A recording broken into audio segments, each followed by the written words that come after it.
Walter's Sports Bar has been recognized by many local publications as one of the best sports bars in Washington, D.C., located across the street from Nationals Park and open year-round. Whether you're a world-class athlete or a podcaster like me, we all understand the importance of mental and physical well-being and proper recovery for top-notch performance. That's why I'm excited that Unified Healing is sponsoring this podcast. Unified Healing is a new and super innovative global network of wellness centers powered by Energy Enhancement System, or EE System. If you haven't heard of the EE System, you'll want to listen up. This technology promotes wellness, deep relaxation, purification, and rejuvenation. At hundreds of locations across the globe, access to a center is easy and affordable. Interested in experiencing the EE System technology for yourself? Go to unifiedhealing.com/bluewire to learn more and find a center near you.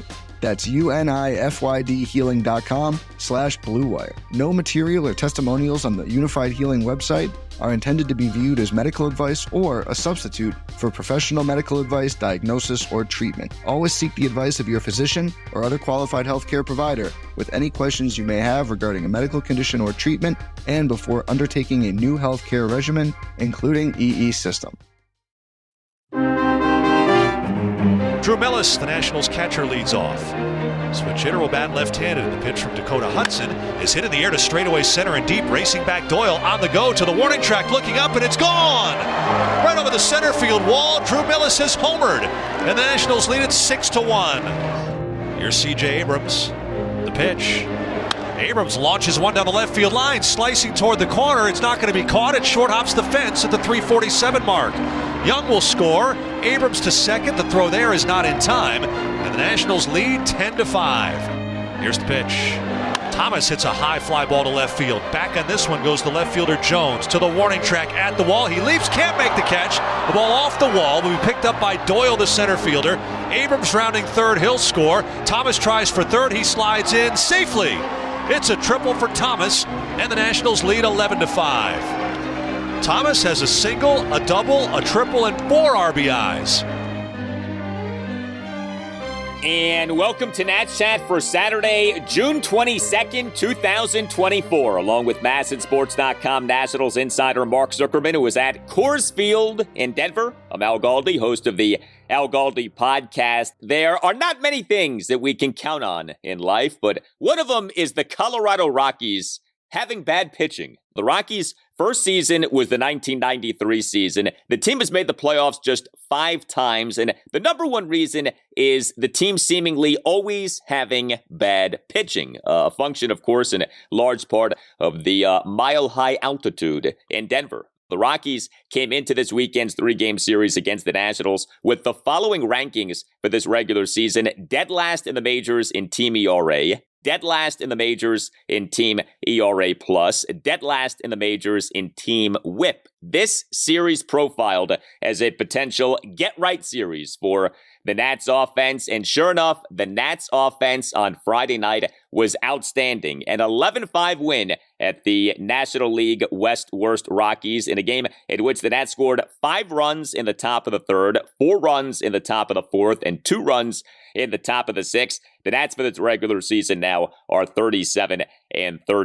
This installment of the Nats Chat podcast brought to us by the Fred Nats Margaritaville, which is on Saturday night in Fredericksburg. The Fred Nats will be taking the field in Margaritaville-inspired jerseys, which will be auctioned off after the game. Plus, fans can take part in a scavenger hunt around the ballpark. Come see the future stars of the Washington Nationals right down the road in Fredericksburg. The Nats on Friday night, 19 hits, which were 2 homers, a triple, 7 doubles, and 9 singles, 5 walks, 5 for 18 with runners in scoring position. 4 Nats each finished with 3 hits. 3 other Nats each finished with 2 hits. Mark, this was your prototypical softball-like performance by an opposing team at Coors Field.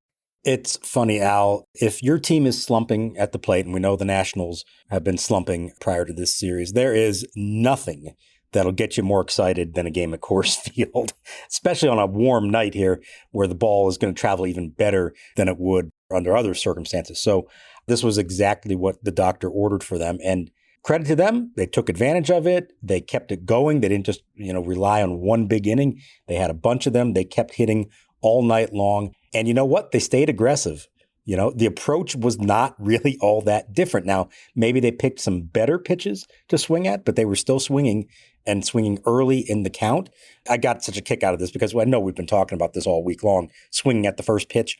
They put the first pitch in play 8 times in this game. You know how they did in those 8 at-bats? They went 7 for 8 with 15 total bases on those swings. So we could talk about approach all we want. It's about execution ultimately, and they executed to perfection in this game. So many of the Nats hits were first pitch hits. And, to the point of this being a potential get-right series for the offense, I look at Drew Millas. Drew Millas was the Nats starting catcher and number 8 batter on Friday night. Drew Millas, for this regular season at the major league level, came into this game 2 for 19 with 2 singles and a walk. Drew Millas in this game 3 for 4 with a solo homer, a double, a single, and a walk. And among the hits was that home run. The homer winner projected 428 feet per Statcast. Millas in the Nats 4-run fourth, a leadoff first pitch home run to center field for a 6-1 Nats lead. That to me perfectly encapsulates what Coors Field can do for you. Drew Millas, who has not done well at the major league level this season in terms of his batting, coming through with a big game and hitting a monster home run in that game. And it's so funny. I've always wondered this coming here. How much of it has to do with the actual physics of being at high elevation? How much of it has to do with the Rockies just not being able to develop good pitching? And how much of it is just psychological? That a team comes in there, they know the reputation, and they just come in for whatever reason, confident that they're going to tear the cover off the ball, and inevitably they do. It's probably some combination of all those things, but it is funny to see how it does come together. And as low as those last 3 games were, they came into this one confident. They were upbeat in the clubhouse. I think they felt like there was a good opportunity to get right back on track here.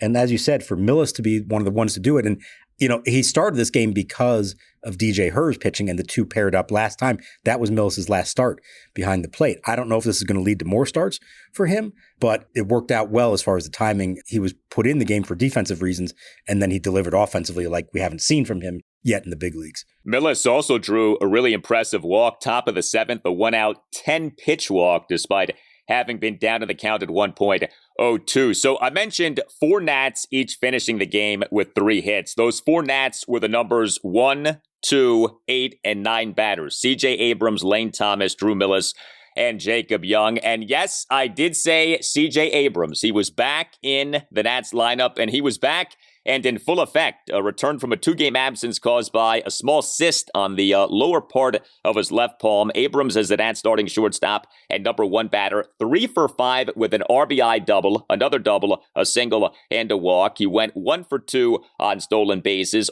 All 3 of his hits were opposite field hits. Abrams in the top of the first, a leadoff first pitch opposite field double to the left center field gap.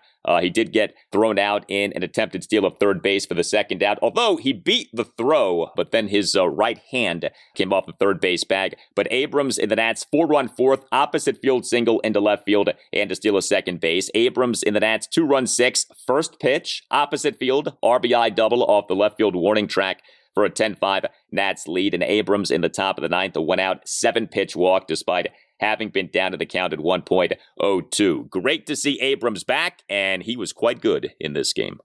Yeah, and as far as the cyst on his wrist, he said everything seems to be fine. It's still there, but he was told it's not going to get any worse by playing. It was taped up. It's just a question of a little bit of pain tolerance right now, and it really only affects him when he's swinging. It's on his left hand, so it doesn't affect his throwing at all. They did want him to be a little bit careful running the bases and sliding, and it was interesting that, of course, that slide on the stolen base attempt, he starts with the left hand and then pulls it back and comes around with the right hand to try to get in there. I think he came out of it fine. Obviously, he hit the ball really well all night, so good sign. Hopefully, he's past this, and this isn't anything to be concerned about. And yeah, Coors Field helped, but I also think C.J. Abrams in the lineup helped. We've talked about it. I think he and Lane Thomas, more than anyone else, it feels like when they're going well, the team as a whole goes well. And when they both go well like they did in this game, watch out, it was a big explosion for them. And Lane Thomas has been going really well since he came off the 10-day injured list on Memorial Day. He had been on that since April 24th with the sprained left MCL. Thomas, another big game. Nats starting right fielder, number 2 batter, 3 for 6 with an RBI triple, a double, and an RBI single. He almost had a cycle. Thomas in the Nats 5-run third, a 1-out first pitch, RBI single into left center field for a 1-0 Nats lead. Thomas in the Nats 4-run fourth, a 2-run hustle double into left center field for an 8-1 Nats lead. And Thomas in the Nats 2-run six, an RBI triple to left field for an 11-5 Nats lead. The triple came on a deep fly ball that went off Rockies left fielder Nolan Jones in his attempt to make a leaping catch at the outfield wall. It's a funny deal, though. And this kind of gets forgotten. Thomas was not having a good season prior to getting hurt. He gets hurt, and he, since coming back, has been like a different player. He has been awesome since coming off the injured list. This actually kind of reminds me, this may sound odd, Anibal Sanchez in 2019 initially was really bad, went on an injured list due to, I think, a hamstring injury, comes back and was like a totally different pitcher. He was so much better. So maybe there is some 2019 Anibal-like magic here for Lane Thomas, in which the injury did the guy some good somehow. Hey, whatever it takes, a couple weeks away, clear your mind, work on some stuff and get back out there and just take off. Now, he has historic. Remember, last year he had no homers in April and then just took off in May and wound up with, 28 or something for the season. So it's not unprecedented for him to start off slow and get hot, but good for him. And they've needed it. And again, I keep saying this. His absence, I think, was really felt, and his return made a big difference for them. And then you combine him and Abrams together, and it's a really nice 1-2 punch that they've got. Now, he had 2 shots at the cycle. I didn't think he'd get the second one, but they managed to get enough other guys on base to bring him up again in the 9th. He said, up 6 runs, he felt comfortable enough to say, okay, I can kind of swing for this. I can go for it. And he said in hindsight, he should have treated it, or he almost wishes it was a closer game, and he just focused on having a good at-bat, because in trying for the home run, he hit a broken bat grounder to third and then struck out looking completely fooled by a curveball. So maybe next time if he has the opportunity, just assume it's a tie game in the bottom of the 9th and you just need a simple base hit. And sometimes it's funny, you hear this all the time from baseball players. The more you try to hit a home run, the less likely you are to hit it. And for whatever reason, sometimes you get in that situation and you can't help yourself. You're swinging from your heels, trying for it, and it almost never actually works. Well, I don't know if he'll hit for the cycle this weekend, but something tells me Lane Thomas is going to have a few more hits this weekend. I feel like that's a pretty safe bet to make. Fredericksburg Nationals. When it comes to fun, we hit a home run. Get ready for a change in latitude this Saturday with the Fred Nats. Feel like you're at the beach with a cool drink in hand for Margaritaville Night, presented by the Rappahannock Area YMCA. Get your ticket to paradise at frednats.com/tickets and embrace the It's 5 o'clock somewhere lifestyle in Fredericksburg.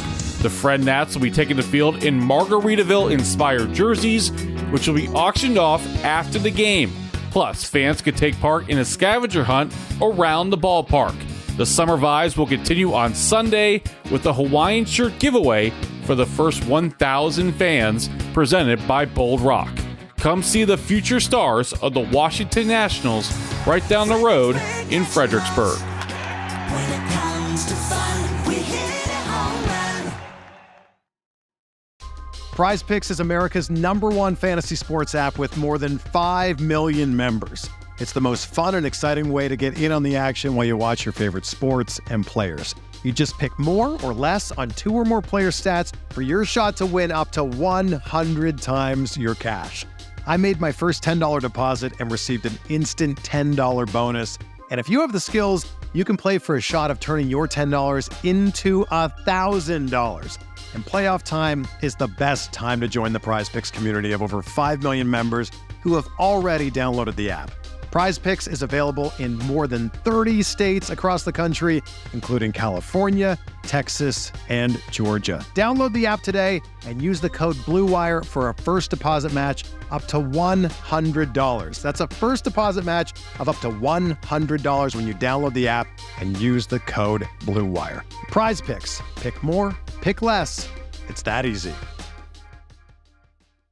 Now's the time to save 30% on wedding jewelry, only on BlueNile.com. Make sure your wedding ring is the one, with your pick of diamond and lab-grown diamond bands, all hand-finished and graded for excellence. Or surprise her with something blue she'll love for life, like a stunning pair of sapphire earrings. Blue Nile's jewelry experts are available 24/7 to help. From fit questions to style advice, right now get up to 30% off at BlueNile.com. BlueNile.com.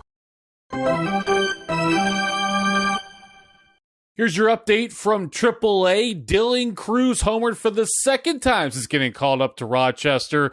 He singled as well. His OPS so far in just a handful of games at AAA is .737. James Wood was not in the lineup.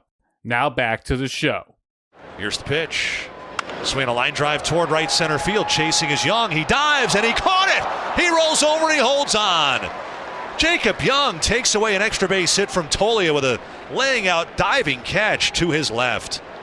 The fourth Nat with 3 hits in this game, Jacob Young. He is the Nat starting center fielder and number 9 batter, 3 for 5 with 2 doubles and a single. Young in the Nats' 5-run third, a leadoff opposite field double off the right field warning track. Young in the Nats' 4-run fourth, opposite field single to right center field. Young in the Nats' 2-run sixth, leadoff opposite field hustle double to shallow left field. I mentioned the Nats hitting 2 home runs in this game. Millas hit 1. Luis Garcia Jr. hit the other. He was the Nats starting second baseman and number 6 batter, 2 for 5 with a 3-run homer and a single. And he had a stolen base, so the homer coming in that Nats 5-run third, a 2-out, 3-run homer to right field on a 1-2 pitch for a 5-0 Nats lead. That was the hit that made you say to yourself, okay, we're off and running here, and this could end up being a very big night for the Nationals offensively. And then Garcia, top of the 7th, leadoff full count single through the right side of the infield, and he had a steal of second base. Garcia, for a while, was going quite well this season. He has since cooled off considerably. Good to see him have a good game on Friday night. Yeah, I thought that was the biggest hit of the game because it completed the rally. It's 2 outs. They've scored 2 runs at that point. If he makes an out, yeah, it's, nice little 2-run inning for you, but nothing to get all that excited about. And then for him to hit it, and boy, he hit that thing with authority. I think 106 off the bat. And it was one of those home runs that it was still rising as it cleared the fence. It was hit that well and at such a nice angle. I feel like that's the one that made that whole rally really feel complete. And for Luis Garcia, I feel like the last couple of seasons, a lot of the damage are little flares of the opposite field, just get the bat on the ball. Think back to his rookie season when he came up in 2020. He was hitting the ball really hard, pulling it to right center field for extra bases. And we all thought, okay, this guy might be a big-time producer offensively. And I think over time, for whatever reason, he's turned into more of a slap hitter. So to me, it was really good to see him connect on a ball like that and show us that he does have that ability that, yeah, if you get a pitch on the outer corner and you just want to poke it to left field for a single, that's fine. But you get a good pitch over the plate to drive, take a good whack at it. You can do damage. And hopefully he remembers this one from this game because that would be nice to see him do that with some more consistency. He goes to the opposite field so much, and generally speaking, you praise someone who goes to the opposite field, right? You say, well, that's, professional hitting. He does it so much, though, that, yeah, it's almost like too much. And you're like, it's okay to pull the ball and demonstrate some power. So it certainly was good to see that. The only Nationals position player who played in this game who did not have a hit was Jesse Winker, and even he got on base multiple times, 0 for 4, but with the 2 walks as the Nats starting left fielder and number 3 batter. Nick Senzel had a couple of hits in this game. He also, though, had a brutal base running blunder, as even in a game in which the Nats scored 11 runs, the team made multiple outs on the base pass, and Senzel committed 2 throwing errors. So he was the Nats starting third baseman, number 7 batter, 2 for 5 with 2 singles. Top of the second, a 2-out infield single on a ball that went off Rockies starting pitcher Dakota Hudson. But Senzel then inexplicably got tagged out at third base in trying to advance 2 bases on a Drew Millas 2-out full count infield single on a high chopper to the right side of the infield. Senzel was out by a mile and in fact got tagged out standing up. And if you watch the game via Masson, the frustration in the voice of Bob Carpenter you could feel in watching the telecast. What was Senzel thinking in that moment? I'm guessing, because we didn't talk to him after this one, because thankfully there was enough other positive stuff to get to that we didn't have to harp on the base running mistake. I mean, first of all, that is the definition of the toot plan, because he was certainly thrown out on the bases, and he absolutely looked like a nincompoop in the process. I think what he did there, it's 2 outs. He was running on the pitch, and he sees the ground ball behind him, and he just assumes it's an easy out. At first, the inning's over, and you know how, like, with 2 outs, you just kind of keep running around the bases just to kind of jog it out. because he wasn't even running that hard, I didn't feel like. So I don't think it was even a case of him thinking, hey, I could steal an extra base when they're sleeping on me. No, I think he's just running it out, assuming the inning is going to be over. And instead, all the credit to the Rockies second baseman, Alan Trejo. He knew he actually didn't have a clean play at first, didn't even bother to throw it first, and just lobbed it over to third base for the easy out to end the inning. That was the toot plan of all toot plans. And at the time, the Nats already had 5 of their first 8 batters of the game reach base, and yet were scoreless at that point. And it felt like, oh my God, this is going to cost them big time. Thankfully, it didn't in the end, but that was a massive mistake by him. And as you said, 2 throwing errors. One of them, I thought Joey Meneses could have scooped a little better first, and maybe Joey Gallo makes that play. But on the bases and in the field, Nick Senzel does not look really good right now. And I would be concerned if I was him about what that might mean for him. Second consecutive interesting Friday night for Nick Senzel. It was the previous Friday night that we had the incident with Mackenzie Gore. And now on this most recent Friday night, the toot plan to go with a couple of throwing errors. Although he did have 2 singles. And listen, that ends up being a blip on the radar on an otherwise fabulous night for the Nationals offensively. The Nats starting pitcher for this 11-5 win at the Rockies on Friday night, DJ Herz. What would he do for an encore off his spectacular performance in the Nats 4-0 win over the Miami Marlins at Nationals Park Saturday, June 15th? 6 scoreless innings, 13 strikeouts, no walks. Well, Herz on Friday night, 4 runs, 3 earned in 3 2/3 innings. Not so good. Although it's interesting when you look at the numbers for Herz in this game. So he gave up 7 hits, which were 3 home runs and 4 singles. He issued a hit by pitch, but he also had 5 strikeouts versus no walks. And he did throw a lot of strikes, 76 pitches, 53 strikes versus just 23 balls. So if there's such a thing as having pretty good peripherals and allowing 4 runs, 3 earned in 3 2/3 innings, this was it. But it is worth noting, the Rockies are not just a bad pitching team, they're also a bad offensive team. This is not one of these Rockies teams that pitches poorly but hits well. This is a bad Rockies team offensively. Colorado entered Friday 25th out of 30 major league teams in team OPS plus for this regular season. So, did throw strikes, but obviously not a great outing for DJ Herz. It wasn't, but I'm going to give him credit here because I think the strike throwing was important. We know that's usually his biggest thing that you worry about with him is not keeping it in the zone, walking batters, giving up free passes and letting the pitch count climb up on him. And while the results in this one weren't great, I think the fact that he didn't help them out, he made them beat him, especially when you have a big lead like that. Just go after the hitters. Yes, they hit him hard. They had the 3 homers. Maybe he got a little taste of what Coors Field is really like. And by that last inning, he was kind of huffing and puffing. And Davey Martinez said he felt like he needed just to get him out of that game before it got any worse. And maybe he's going to learn a little something about how hard it is to pitch here, not just from a result standpoint, but from a physical standpoint. It wears on you a little bit more. And so hopefully he got something out of it. But because of the big lead, I'm kind of okay with him giving up the home runs. I'd rather see that than him start walking the bases loaded and getting beat that way and turning it into a game again. Hopefully he can take something from this that he applies to future starts, which is put the ball over the plate. You're probably going to have success over time. He has good stuff. The ball's not going to fly everywhere else like it does here. I hope that he came away from this one with the right mindset.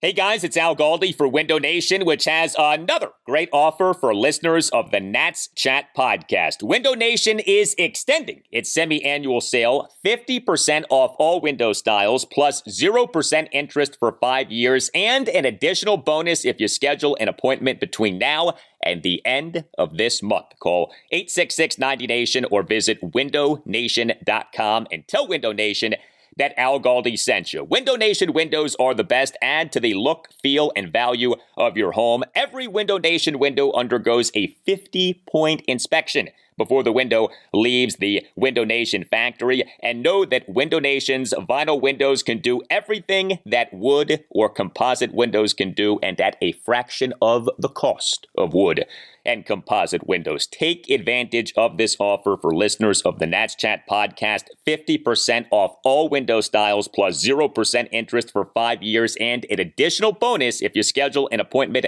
between now and the end of this month. 866-90-NATION or windownation.com. That's 866-90-NATION or windownation.com. And tell Window Nation that you want the deal that you heard about from Al Galdi on the Nats Chat podcast. Hey, it's Kaylee Cuoco for Priceline. Ready to go to your happy place for a happy price? Well, why didn't you say so? Just download the Priceline app right now and save up to 60% on hotels. So whether it's Cousin Kevin's Kazoo Concert in Kansas City, go Kevin, or Becky's Bachelorette Bash in Bermuda, you never have to miss a trip ever again. So download the Priceline app today. Your savings are waiting. Go to your happy place for a happy price. Go to your happy price, Priceline. Rainey kicks and delivers. Swing and a fastball's popped up again. Foul off third. Senzel may have a play on the warning track. He does. And he makes the catch. Tanner Rainey, 6 up and 6 down over the final 2 innings. A Curly W's in the books. Final score, the Washington Nationals 11. The Colorado Rockies 5. The Nats bullpen in this game ended up being quite good. 4 Nats relievers combined to allow 1 run in 5 1/3 innings. Derek Law allowed 1 run in 1 1/3 innings, but Dylan Floro, a scoreless bottom of the 6th. Robert Garcia, a scoreless, hitless, and walkless bottom of the 7th with 3 strikeouts. And the resurgent Tanner Rainey, 2 perfect innings with 2 strikeouts. Tanner Rainey, all of a sudden, is on a nice run here. And, you know, as much as we have said this is not sustainable, the Nats are proving us wrong. Perhaps this is sustainable. The Nats are maybe in the process of rehabbing, of fixing Tanner Rainey. He has been better lately, and he ended up doing quite well in this game.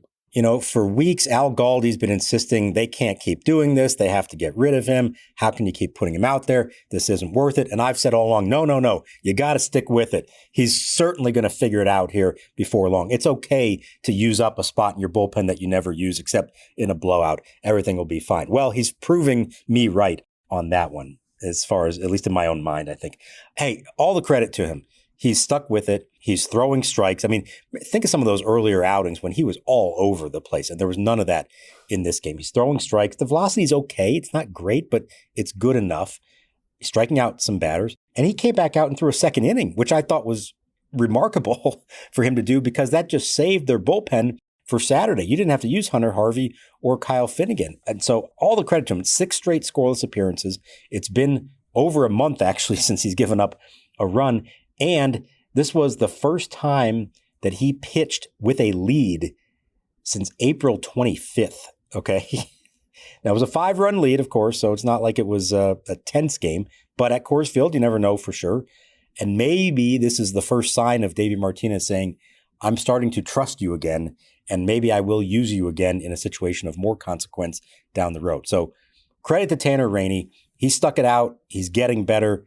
I don't know if he's turned the corner for good or if this is just a little blip on the radar, but it's at least nice to see that their patience with him, and it was a lot of patience for the moment, it's paying off. Well, let's be honest. They're fortunate that they didn't get bit more by the patience, but if it works out, great. You love to see that. And, you know, Rainey being better comes just in the nick of time because it is feeling like Jordan Weems is entering the Tanner Rainey territory of you're afraid to use them in anything other than a game that already is well in hand. Weems is really struggling, and I think if you're doing your Nationals bullpen hierarchy at the moment, I think Rainey now has surpassed Weems in terms of Rainey's no longer the bottom man on that totem pole. So good for him. Glad to see this. We know he's better than what we had seen and it's nice to see him showing that. I guess the one thing you would lament is in a game in which the Nats scored 9 runs over the 3rd and 4th innings, the team did use 5 pitchers. And ideally, you're not doing that in a game in which the offense is so good so early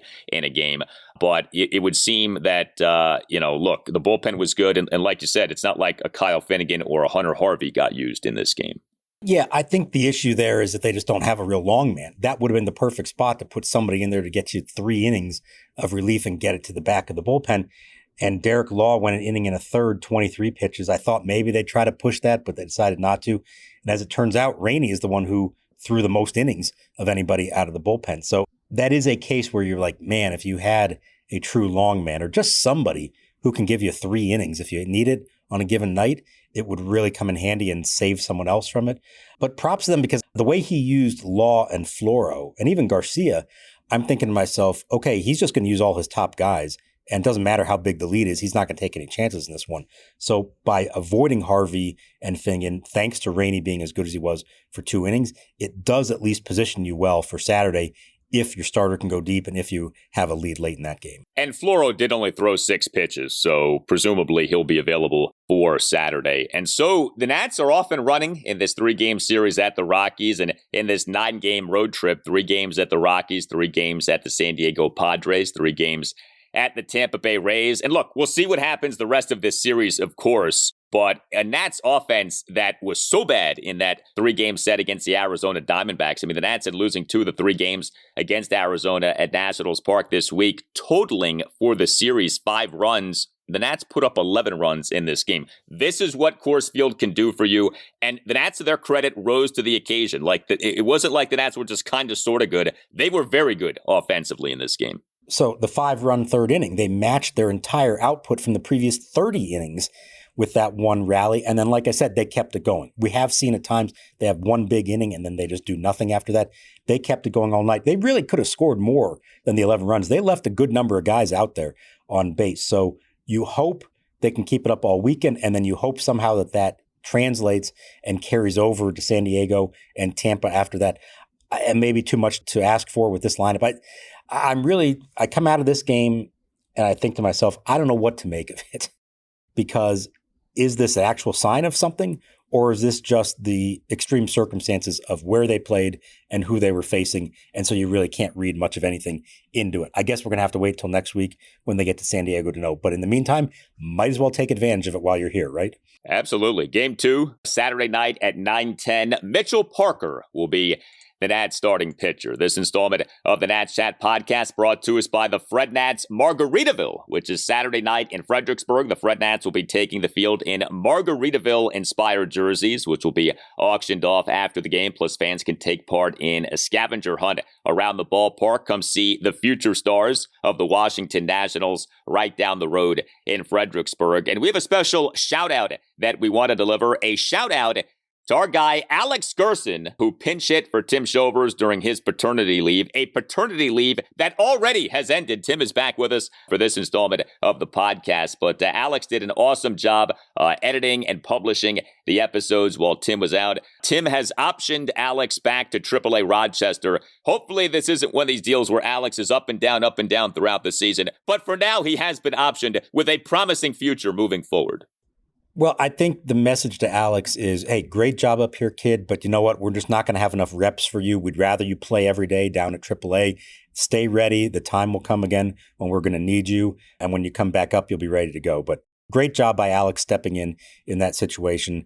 Listening to the episodes, they sounded great. I know that's a tough spot because Tim has set the bar so high over these 4 years of doing this. The production quality of this podcast is second to none, and Tim is fully responsible for that. It's not you or I. So thanks to Tim for coming back in 3 days. I don't know how you're doing it.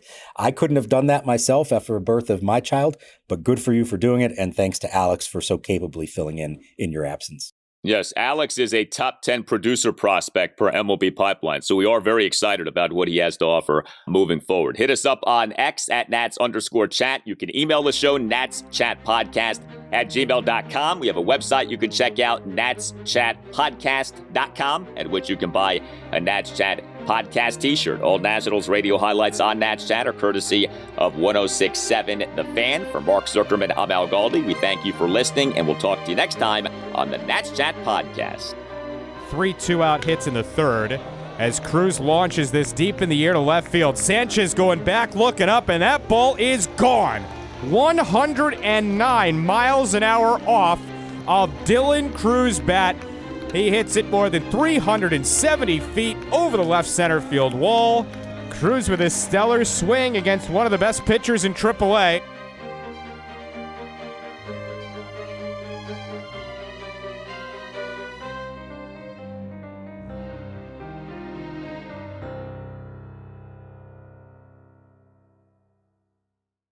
Summer concerts, pool parties, chill nights under the stars. We're stocking up our closet so you're ready to look your best for all of it. At Plato's Closet in West Ashley and North Charleston, we're buying all things summer. So bring in your tees, tote bags, sandals, sunglasses, and more. We pay cash on the spot for gently loved name brand looks. Plato's Closet is the go-to destination for trend-forward teens and young adults who support local and shop sustainable. Visit Plato's Closet today. Plato's Closet, located in West Ashley on Sam Rittenberg Boulevard and North Charleston on Rivers Avenue.